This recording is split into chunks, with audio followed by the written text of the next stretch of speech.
ఒక చిన్న బేకరీ. వాళ్ళు అమ్మే ప్రాడక్ట్స్ ఏవీ మార్చలేదు. కానీ వాళ్ల సేల్స్ మాత్రం అమాంతం పెరిగిపోయాయి. అదెలా సాధ్యమైంది? ఈరోజు ఈ విశ్లేషణలో మనం ఆ సీక్రెటేంటో తెలుసుకోబోతున్నాం. ఏకంగా 3 రెట్లు. ఊహించండి, ఒక లోకల్ బేకరీ సేల్స్ సడన్గా ట్రిపుల్ అయ్యాయి. ఒక్కసారిగా అందరి అటెన్షన్ ఆ ఒక్క నంబర్ మీదే పడింది. ఇక్కడే అసలు ట్విస్టుంది. ఆ షాప్ అదే. ఓనర్ కూడా ఆయనే. వాళ్ళు తయారుచేసే ప్రాడక్ట్స్ అంటే ఆ బ్రెడ్, పఫ్స్ అన్నీ అవే. మరి బిజినెస్లో బేసిక్సేవీ మారనప్పుడు ఇది ఎలా సాధ్యమైంది? ఇదే కదా అసలు ప్రశ్న. ఈ మొత్తం కథకి మూలమిదే. సరే, పదండి, దీని వెనకున్న కథ ఏంటో వివరంగా చూద్దాం. ఓకే, కనిపించని అస్సలు సమస్య. ఈ అద్భుతమైన మార్పు రాకముందు ఆ బేకరీ పరిస్థితేంటి? వాళ్ళు ఫేస్ చేస్తున్న ప్రాబ్లమేంటో ముందుగా అర్థం చేసుకుందాం. ఈ కథ మన తిరుపతిలోని ఒక బేకరీ ఓనర్ది. ఆయనకి ఏకంగా 20 ఏళ్ల అనుభవం ఉంది. టేస్ట్ విషయంలో అస్సలు కాంప్రమైజ్ అవ్వరు. చాలా మంచి క్వాలిటీతో ఫ్రెష్ ఐటమ్స్ తయారుచేస్తారు. అంతా బావుంది, కానీ సేల్స్ మాత్రం ఎక్కడ వేసిన గొంగళి అక్కడే అన్నట్టున్నాయి. బిజినెస్లో గ్రోత్ అనేది లేదు. ఇక్కడే అసలు పాయింట్ ఉంది. ఆ ఓనర్ ఏమనుకున్నాడంటే, అయ్యో, బహుశా నా ఐటమ్స్ టేస్ట్ జనాలకు నచ్చట్లేదేమో అని. కానీ అసలు నిజమేంటంటే, జనాలు ఆ ఐటమ్స్ని గమనించట్లేదు. ప్రాబ్లం టేస్ట్లో లేదు, వాళ్ల కంటికి కనిపించడంలో ఉంది. అవును, సమస్య రుచి కాదు, విజువల్ క్లారిటీ.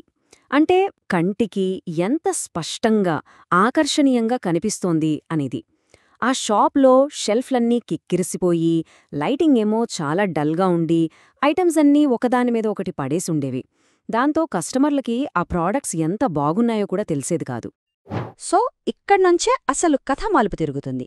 అదే ప్రెజెంటేషన్ యొక్క పవర్. ఆ ఓనర్ తన ప్రాబ్లంకి సొల్యూషన్ ఎలా కనిపెట్టాడో చూద్దాం. ఒకసారి అనుకోకుండా ఆ ఓనరు హైదరాబాద్ వెళ్ళినప్పుడు ఒక పెద్ద ప్రీమియం కాఫీ షాప్కి వెళ్ళాడు. అక్కడ వాళ్ళు ఐటమ్స్ని డిస్ప్లే చేసిన విధానం చూసి ఆయనకి మైండ్ బ్లాంక్ అయిపోయింది. అక్కడే ఆ క్షణంలోనే తనకొక ఐడియా వచ్చింది. ఆయనకి అర్థమైన ఒక సింపుల్ కానీ చాలా పవర్ఫుల్ విషయమేంటంటే, జనాలు మొదట కళ్లతో కొంటారు, ఆ తరువాతే కడుపుతో. ఈ ఒక్క లైన్, ఈ ఒక్క ఆలోచన ఆయన బేకరీ తలరాతని మార్చేసింది.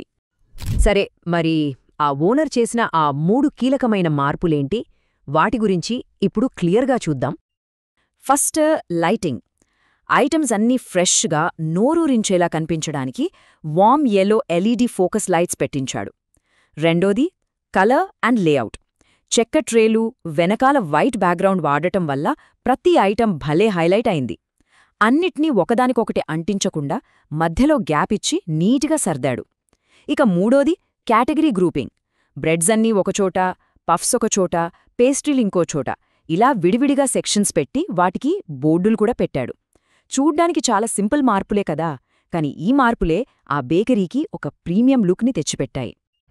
ఓకే, మార్పులైతే చేసేశారు. మరి రిజల్ట్ ఏంటి?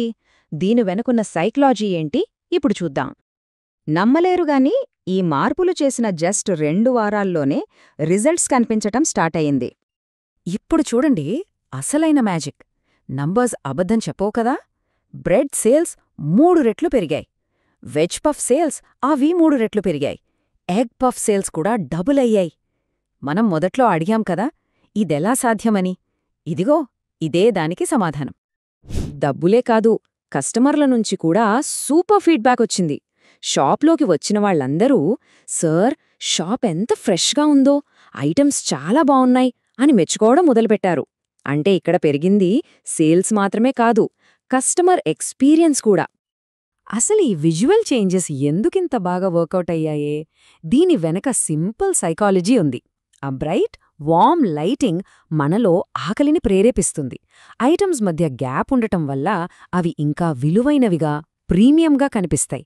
ఇక కలర్ కాంట్రాస్ట్ వల్ల చూపు ఆకర్షితమై, అరే, ఇది కూడా కొనేద్దాం అనిపిస్తుంది.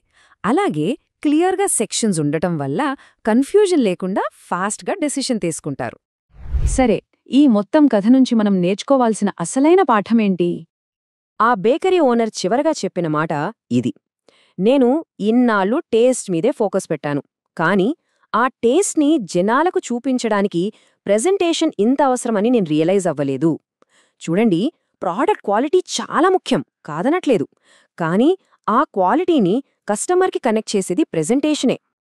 సింపుల్గా చెప్పాలంటే ప్రెజెంటేషన్ అంటే ఏంటి? అది కస్టమర్ని ప్రోడక్ట్ దగ్గరికి నడిపించే ఒక బ్రిడ్జ్ లాంటిది. ఆ వంతెన బలంగా ఉంటేనే బిజినెస్ జర్నీ స్మూత్గా సాగుతుంది. ఈ సీక్వెన్స్ ఎప్పుడూ గుర్తుంచుకోవాలి. ఫస్ట్ చూస్తారు, నచ్చితే కొంటారు, కొన్నాక అప్పుడు టేస్ట్ చేస్తారు. అంటే జర్నీ మొదలయ్యేదే చూడటంతో. సో, ఫైనల్గా ఆలోచించాల్సిన ప్రశ్న ఇదే. ఈ బేకరీ కథ మనందరికీ ఒక స్ఫూర్తి. ఎవరి వ్యాపారంలో అయినా సరే, లేదా చేస్తున్న పనిలో అయినా ఏ ఒక్క చిన్న మార్పు అతిపెద్ద తేడాను తీసుకురాగలదు? ఒక్కసారి ఆలోచించండి.